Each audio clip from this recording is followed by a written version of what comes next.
Okay, friend. So you are visiting Panama or you have moved to Panama. Well, have you taken the time to explore the gastronomy here, the breadth of choices that you have here, and the cultural influences that are present in the cuisine here? Yes, Panama is a foodie, Panama City, I would say, is a foodie town, but there is a lot more to intersect with all the cultures here in Panama that is typically reflected in the food. I'm going to take you on a journey today. Don't go anywhere.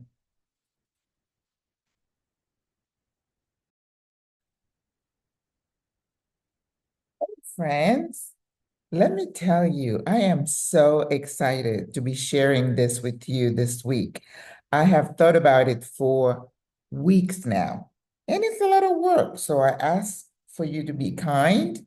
I have tried to get all the footage that I can, but it is an exciting topic as we embrace a new culture.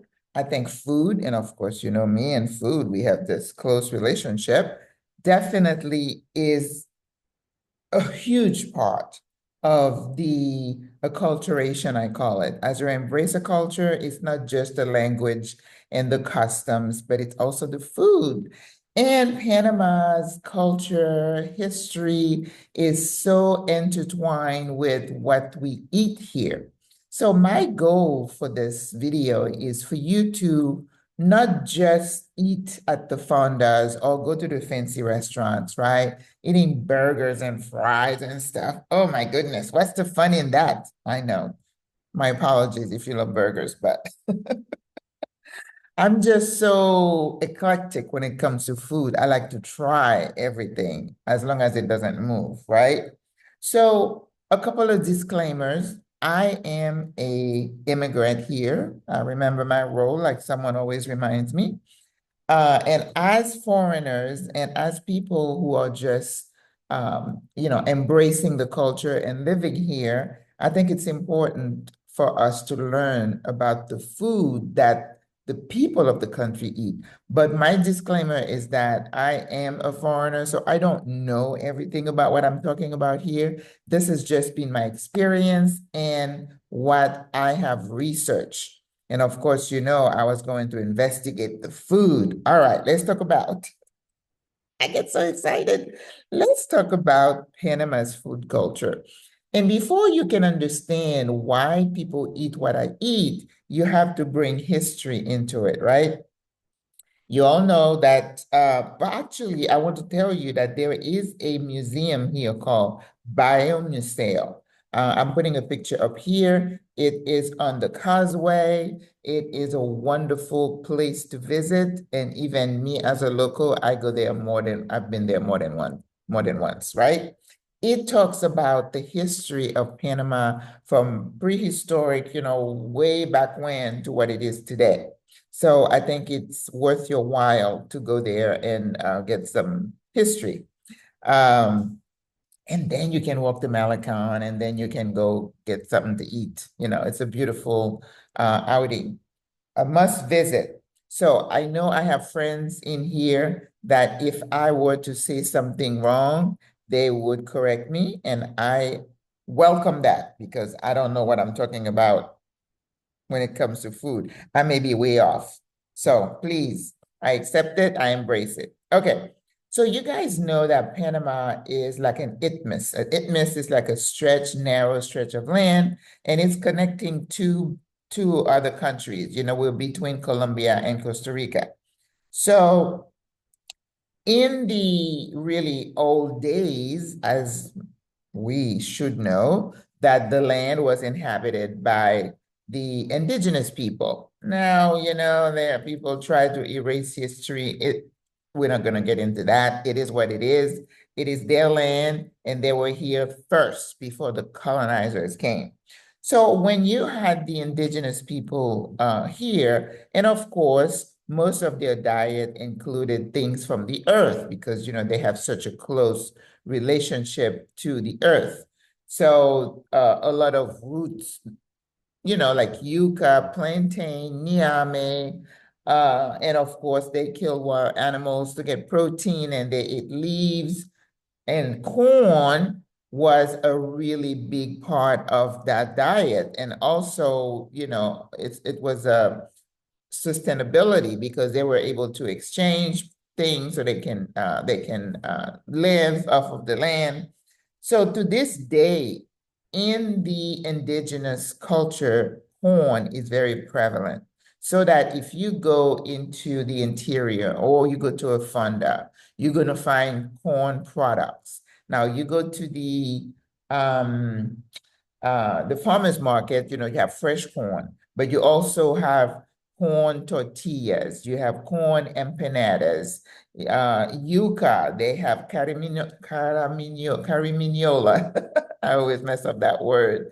So you have derivatives of the things that were crops to them. Plantains, we eat lots of plantain in patacones. I hope you know that's from plantains. So and the reason I'm saying this is that the influence of the indigenous people in gastronomy here in Panama is really strong. Okay. So whether you like corn or not, it's always going to be part of the food choices that you're going to see at a fonda, for example. And even in some fancy restaurants, they would have some corn, something. I went to dinner with a couple of new friends this week, and she asked for a tortilla, and they pressed it like a patacone, and then she ate it, and that's what she wanted. She enjoyed it.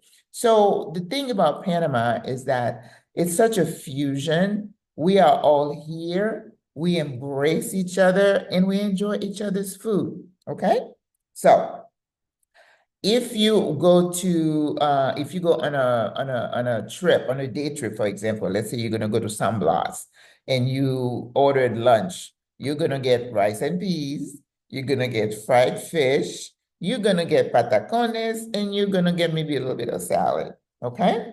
So that is important to understand. And because the fish, they can get it from the water, and then they have chicken, pollo asado, grilled chicken is always something that you're going to find. Also, something that the indigenous people have left us, they do a lot of cheese, artisanal cheese. So when you go, they have some shops. In fact, there is one in El Cangrejo here, one of our neighborhoods, where they have an artisanal type of cafe, and you can buy the artisanal cheese. It's like white cheese or queso blanco. So we have that.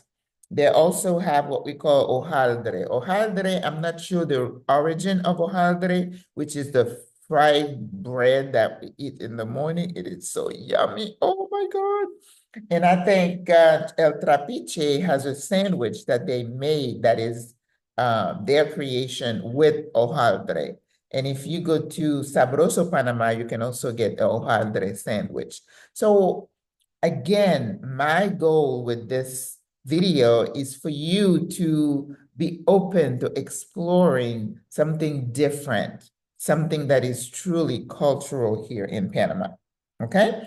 So the indigenous people, they live in Panama is made of 10 provinces, which you could equate to states in the US. But remember, Panama is not big, it's small. So if you think of a state in the US, but shrink it down really small to maybe like Rhode Island or not even that, right? And the provinces, Panama always say being the newest one because it's grown so much, they're divided into districts, and then the districts are divided into cities and then corregimientos, meaning neighborhoods.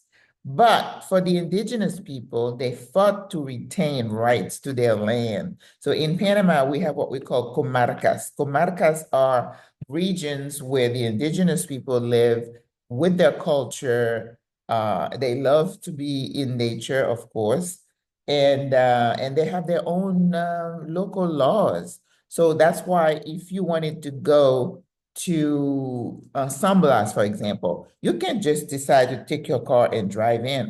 You got to respect the laws of that comarcas. And the guides need to get permission to enter those protected areas. So be very sensitive to that and respectful.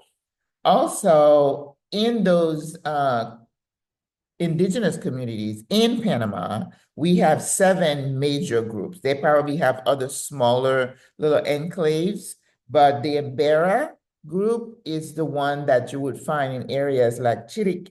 Is it? No, it's the one that you find in, I always get myself confused with that, in the Darien area, okay? And when you see the girls, and I'll put some pictures, of course, you're gonna see that they have the paint on their bodies and everything has a meaning. And the other day they were interviewing one and she was so proud of her culture. Does my heart so much good. So that's the Embera people, okay? Then you have the Ngabe Guble. They are in the Chiriquí, Bocas del Toro area, and they wear the like long flowy dresses that you would see usually in blue and pink.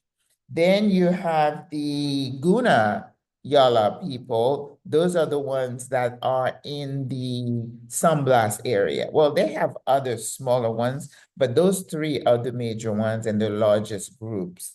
And you could find them because a lot of the young people are leaving the comarcas to come to the city to find work, okay? So it doesn't matter where you go in the city of Panama, you're gonna see people dressed differently. So when you see the ladies with the beautiful, they have like a wrap over their head, and then they have the, what do we call that?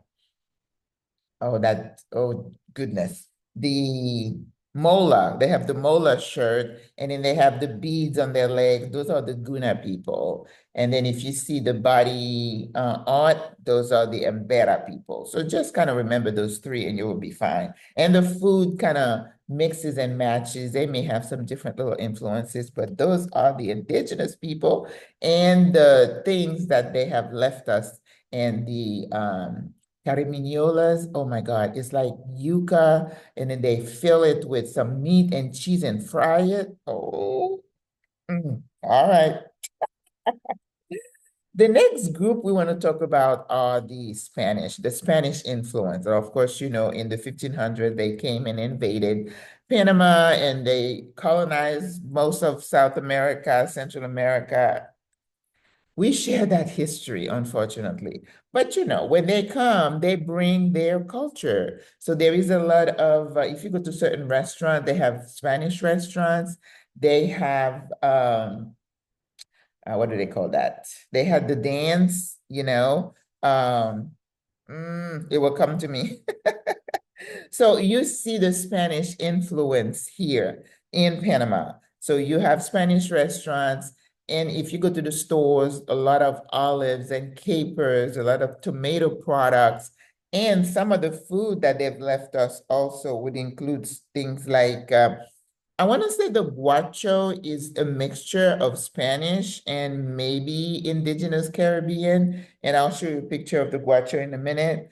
You have the ropa vieja, which is the stewed beef meat that is served with rice. I'm not a meat eater, so I've never tried it. I think all that tomato sauce and beef would just be way too much for my tummy, but it is something that is very prevalent on a restaurant menu.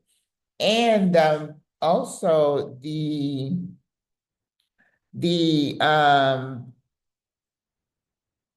ropa vieja, I apologize.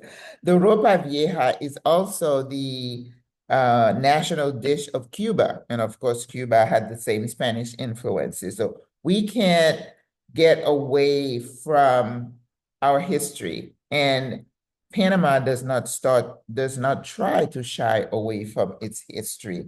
It embraces the history. Okay? All right.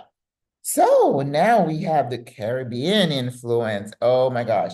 There was an article that was circulating on the Facebook groups this week about the contribution of Caribbean people to Panama, to the canal. And of course, some people want to take credit for all of it. It was a group effort. It was a multinational effort to create the canal. Yes, definitely, some people brought the brains and the plans, but the hard labor was done by Caribbean people. Well, you know how it is. They think we're stronger and we can do the harsh work.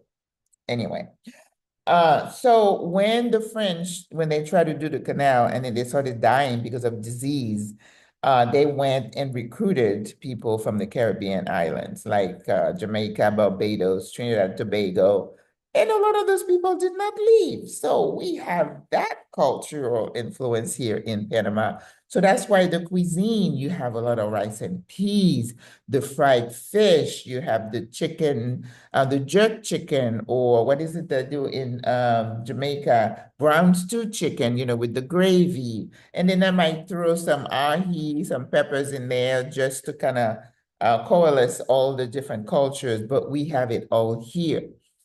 In Panama, you have areas where, just like the indigenous people love to be in nature and live in the comarcas, the Caribbean people also tend to congregate in certain parts of Panama. So if you want to see real Caribbean food, you're going to go to places like Rio Abajo here in the city. You go to what is it? Bocas del Toro, they have some really good, yummy restaurants there. If you go to Colon, oh my God, Colon, it's a whole vibe there in Colon in terms of the food. So if you're looking for ackee and salt fish, you're gonna find it in those places. I didn't have such a good experience. I went to Rio Abajo to a restaurant that somebody said, "Oh my God, I got good Jamaican food there." So I went and ordered the ackee. Well, I'm a cook, and there was really hardly any ackee in there. And the salt fish was really small little shred. No, so I wasn't impressed. So that's why I make my own. I make my own. I brought a couple of cans of ackee. That's the other thing. So my friends who are listening, if you're coming in, I know one can of ackee is about $7 or $8. If you just bring me one can, if everybody coming in, just give me one can of ackee. You just find them. Hey, it's my channel. I could make a plug for it because this is the thing. You can find lots of saltfish here, which is cod, salted cod, but you can't find ackee. And when I say we can't, because I haven't seen it. It's possible that if I went to Bocas del Toro, I probably will find it, or in Colon. All right?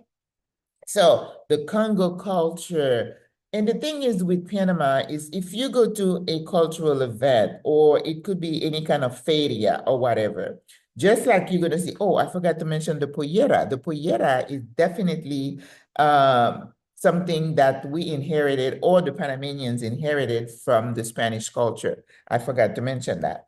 Oh, and I need to put a picture up there, right? So in the Caribbean culture, their pollera was different. Again, it was like patch because, they had to pick here and there and be creative and to create their own. And it is absolutely amazingly beautiful. And wherever I go, wherever there is a meeting or some kind of event, you're going to see the Congo dancers there with their Congo polleras. Even someone mentioned that they didn't see them at the Mil Pollera Festival, and I did, because this year I went to Las Tablas and I saw there was a Congo person with the Congo Pollera in there. So, I mean, it's not that prevalent, but they're there. So we want the food is definitely reflected in the culture, okay? Now, the guacho, as I said, I think it's a mixture of Spanish and indigenous. And you can find it also in Cologne, right? Okay. Jamaican patties, again, I went to Rio Abajo to a place, they tell me that they had Jamaican patties, and I got there and I'm like, those are not Jamaican patties. Okay. Let's move on. I have this pet peeve. If you're going to tell me you're going to make something, let it be authentic, okay? Don't do look-alike or wannabes. I just get upset about that, with food, because I'm just so sensitive about food, right? Okay. Now we have one more influence, is the Asian influence. Do you know Asians, Chinese, and people from other Asian countries also came and worked on the canal? So we have that infused in the culture. So when you ask a Panamanian, what is your favorite kind of food? They're going to say el arroz, that white rice, OMG, it's everywhere, okay? If you're going to have el sancocho, which is the Panamanian national dish, you're going to have, they always say, con arroz. I'm like, no gracias, because arroz comes with everything. So you can have arroz blanco, which is the white rice, or they cook it with peas, uh, something from the Caribbean, because I make rice and peas and I'm from the Caribbean. But around the holidays, they have this special peas they call guandu, and that's what they like to cook. That's typically Panamanian. Arroz con guandu is Panamanian, okay? And the chicken, the Chinese, do their own teriyaki chicken. But the thing that is most commonly seen here as a fusion type of dish is the fried rice. Panamanians love Chinese fried rice.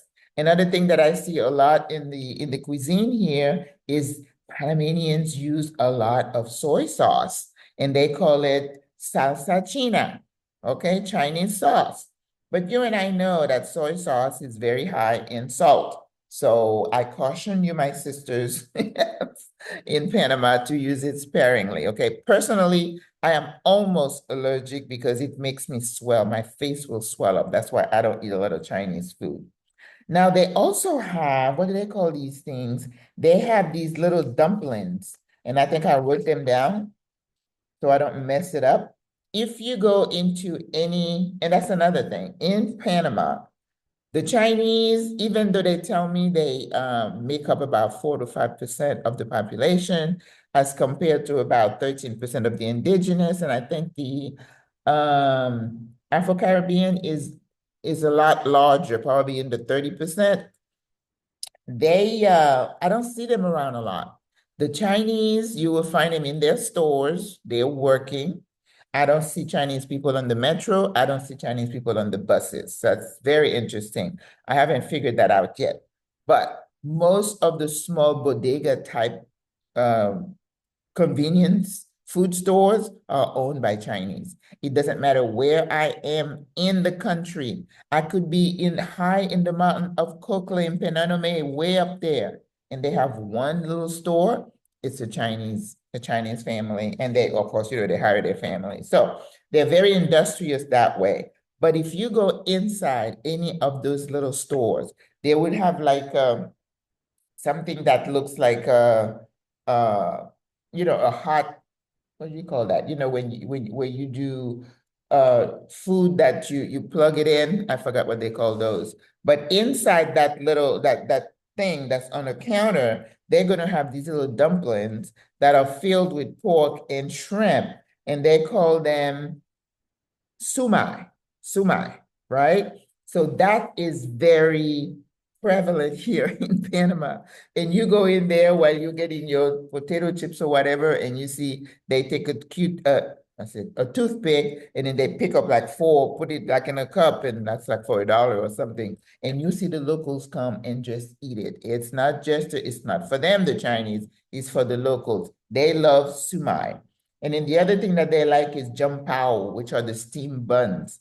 I haven't had those yet because, like I said, I don't eat out a lot and I don't really like Chinese food that way, but I am going to try that jumpao and sumai, and then I will post it, okay? So the Chinese are very industrious. They are here. In fact, there's this young kid, he's so funny. There's a guy called Michael Chen. He's from Cologne, and he says, he talked about his history, how his family came to work on the canal. And I love watching a Chinese person speak fluent Spanish. I always stop and look because I think it's amazing, and they do such a wonderful job. So you have the indigenous culture, you have the Spanish culture, you have the Afro-Caribbean culture, and you have the Chinese culture. All of those mixed together to present a picture, a gastronomy type picture that is so amazing. You have choices. So you don't have to only go, like we have fondas, right? You all know the fondas because we love going to fondas and it's cheap. But I kind of caution my people, like, don't eat there all the time. The best way for you to eat is to eat at home. But that doesn't mean you don't explore the cuisine here. I love to have sancocho. I make a good sancocho myself. But when I go to Albrook, I have my little spot. And if I don't go there before 12 o'clock, I don't find any. It's gone. And the sancocho originates from Africa. Like a lot of things originates from Africa, whether you agree or not. So in the Caribbean, Central and South America, everybody has a version of that soup. And all it is a protein, some roots, and then some spices or herbs. So the classic Panamanian sancocho, as I was told, is chicken, pollo, and then you cook the chicken, you add the water, you put your nyame, which is a type of yam, and then lots of oregano and lots of culantro. That's it. But like everything else, you may have, or you do have some cultural, regional differences. So if you go to Chiriquí, they might do it differently. I've seen sancocho with corn and then squash. So it's okay, right? Let's see what else. So what are the things that, I'm going to continue this series for you guys, and I'm going to focus on different things. But in Panama, not only do you find your protein, your chicken, what you don't see in Panama are turkeys.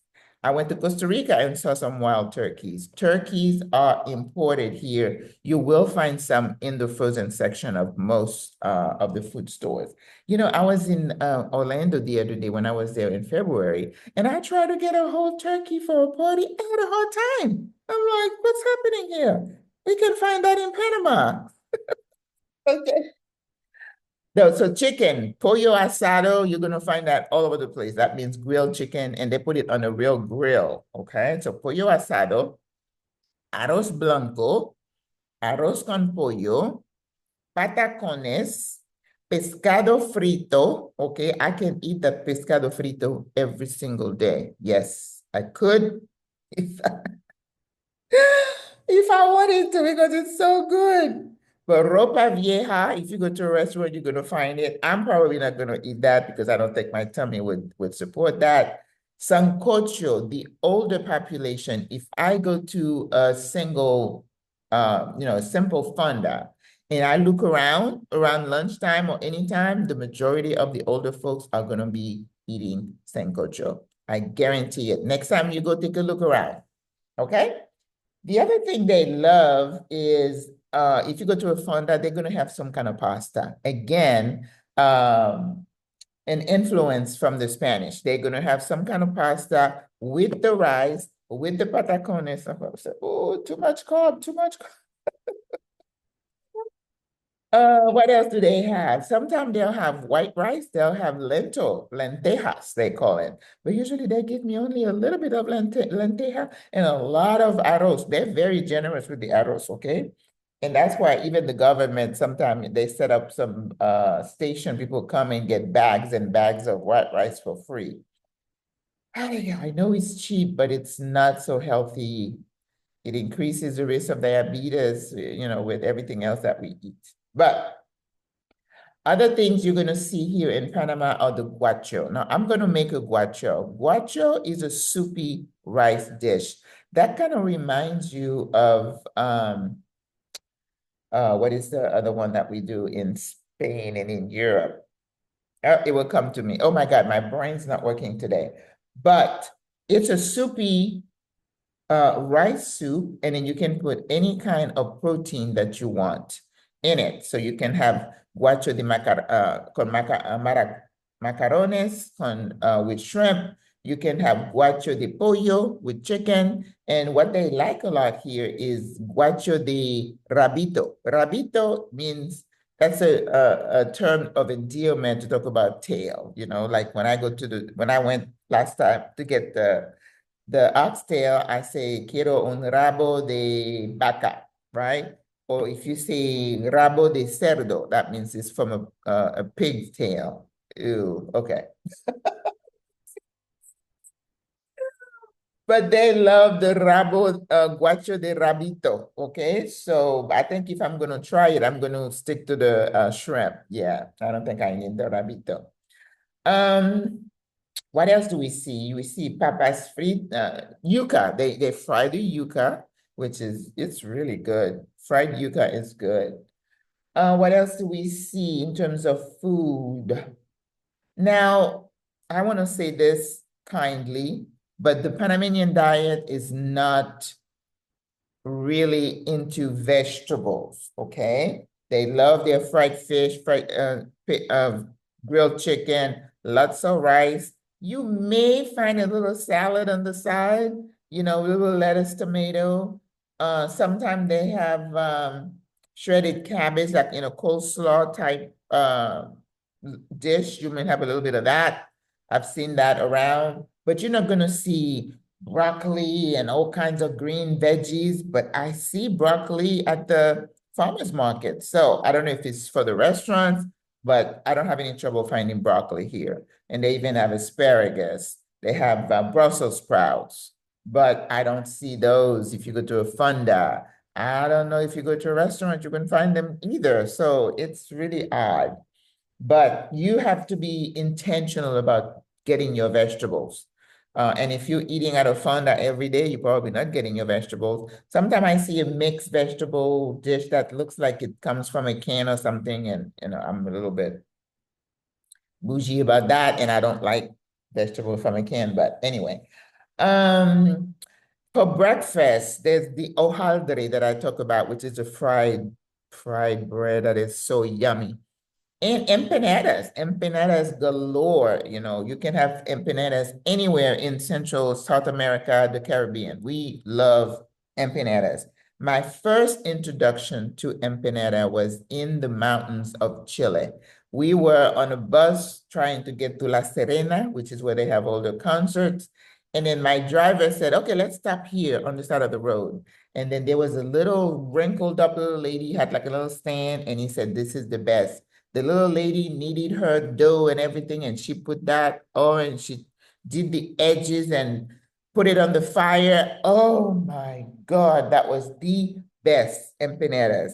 Now, I don't make it because I don't trust myself to have that much carb and meat sitting around because I'd be hurting myself. As I told you, I tend to binge, so I have to self-protect. If it's not around me, I'm not gonna eat it. If it is, I will. So that's why I don't buy certain things from the store. Um, so empanadas.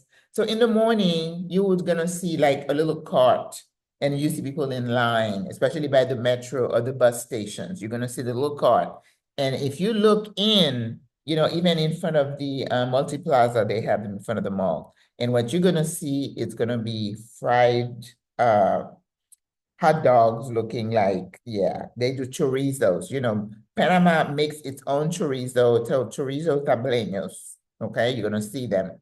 And they have the fried bread, they have the empanadas, and some places fondas have fried chicken and all that for breakfast. But the little small cart, they're gonna have a coffee and an empanada, and then they go on their way to work. So there's a lot of that going around. And you know, when you travel inside the interior on those big long range buses, they will stop somewhere that is like a huge fonda, and then they have different food choices. And I think I posted one that I had those big langostinos, you know, shrimp type thing, which, you know, was pretty good. Um, so you're gonna find those. But the empanadas also, there's a place here in the city by Via Argentina where they have like maybe 30 different flavors of empanadas and fillings. You know, you can have pollo, you can have carne, no, not vegetales, no. Thinking they would have a vegetable one, but they don't. I even see them put maduros, which is a sweet plantain, inside the empanada. So corn or cheese, all kinds of ways. So I see people stop there and getting one or two, and then, it could be their lunch or their dinner. Panamanians are very open to just go into the fonda, get their dinner, take it home. If you're single, why not? So I hope this gives you an idea of, oh, the other thing I forgot to mention is that we have something called SAUS, S-A-U-S. Now, this one is, I don't know if it comes from Africa, but I know it's very prevalent in the Caribbean, which probably means it came from Africa. It's the cow foot. But you know what happens in times of during colonial times? Because the slaves didn't have the right to eat what the colonizers were eating. So people became very inventive with what they could do with the offals, with the brains, the heart, and the feet. And we created something beautiful out of it. This is what we do. So the cow foot is clean and then it's pickled with cucumbers and onions and lots of lemon juice, lime juice. I'm working on that one. I ordered it one time and I couldn't eat it. So if you go to any Caribbean feast, any kind of big parties, they're gonna have sow. And even here in Panama, when they have their big holidays, you're gonna have sow. And people say, oh, we make the best here. Colon makes it. There's a place in Caledonia, so they make it. So this is another thing if you want to try. Another thing I forgot to mention is ceviche. Panama is big on ceviche. I don't like uncooked fish, so I'm not a fan. But I know when I was in Peru, they say makes the best ceviche, but that's debatable for me. But it is known for making great ceviche. And Panama is big on ceviche. Okay? Let's see. Did I miss anything? I mean, there are certain things that are specific to certain areas. The ladies here in Panama in the interior, they cook a lot of rice, peas, and meat together. That's probably what the guacho is about. But anyway, go out there and try some of this wonderful food that Panama has here. And that's part of you embracing the culture. And I hope you're going to send me a message telling me, oh, yes, Maggie, I went and I had a carimiñola. Oh, I had a hojaldre. You need to learn the culture, and that's what's going to make your life a lot easier. You're going to be more, feeling more connected, and you're going to feel closer to the people. All right, guys? Now, my Panamanian friends, if I miss anything, please let me know, okay? I love y'all. God loves you. Over a la prochaine.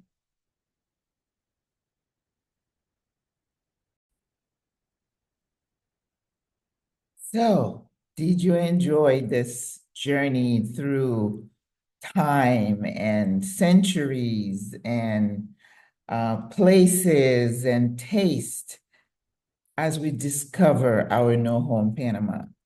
Now, you don't have to like everything that we are going to explore or the things that I mentioned, but it is a must that we appreciate the culture, the history, and what we are benefiting from.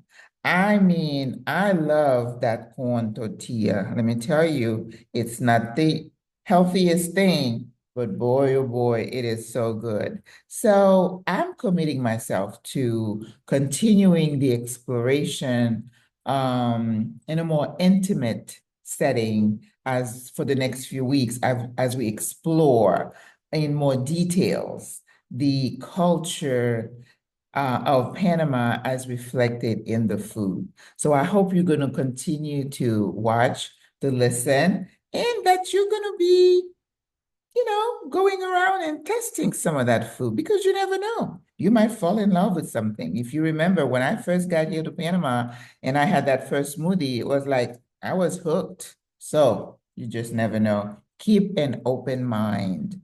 And I know you're going to enjoy a lot of the cultural gastronomy that is Panama. I mean, this guy, Michael Chen, he's exploring and highlighting the cuisine in Cologne. That's a whole different ballgame there because it's even more intricate, and there's so much more diversity and inclusion, and Chinese food, Caribbean food, all coming together to create something delicious.